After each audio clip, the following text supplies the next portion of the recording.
ইরানের মিনাবে মেয়েদের একটি স্কুলে প্রাণঘাতী হামলার ঘটনায় নতুন ভিডিও প্রকাশ করেছে তেহরান। ইরান সরকারের দাবি, ওই ফুটেজে পাওয়া ক্ষেপণাস্ত্রের ধ্বংসাবশেষে এমন কিছু চিহ্ন রয়েছে যা আমেরিকার সম্পৃক্ততার ইঙ্গিত দেয়। ইরান সরকারের দাবি মোতাবেক চায়না মিডিয়া গ্রুপের ভিডিওতে দেখা যায় ক্ষেপণাস্ত্রের ধ্বংসাবশেষের বিভিন্ন অংশে উৎপত্তিস্থল, নির্মাতা প্রতিষ্ঠান এবং সিরিয়াল নম্বর উল্লেখ করা হয়েছে, যেখানে স্পষ্টভাবে মেড ইন ইউএসএ এবং রেইথন কোম্পানির নাম লেখা রয়েছে। ইরানের রাষ্ট্রীয় গণমাধ্যমের দাবি, ২৮ ফেব্রুয়ারি মিনাবের একটি প্রাথমিক বিদ্যালয়ে হামলায় অন্তত ১৬৫ জন নিহত হয়, যাদের অধিকাংশই কিশোরী ছাত্রী। এই ঘটনায় আমেরিকা এবং ইসরায়েল দায়ী বলে অভিযোগ করেছেন ইরানের পররাষ্ট্র মন্ত্রণালয়ের মুখপাত্র ইসমাইল বাঘি।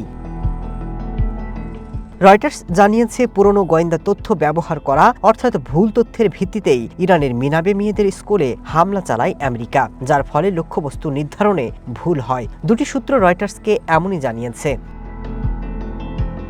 এদিকে ইরানের স্কুলে হামলায় তদন্ত চেয়ে আমেরিকার ডিফেন্স সেক্রেটারিকে চিঠি দিয়েছেন ডেমোক্র্যাট সিনেটররা। Masud Rana, one international desk.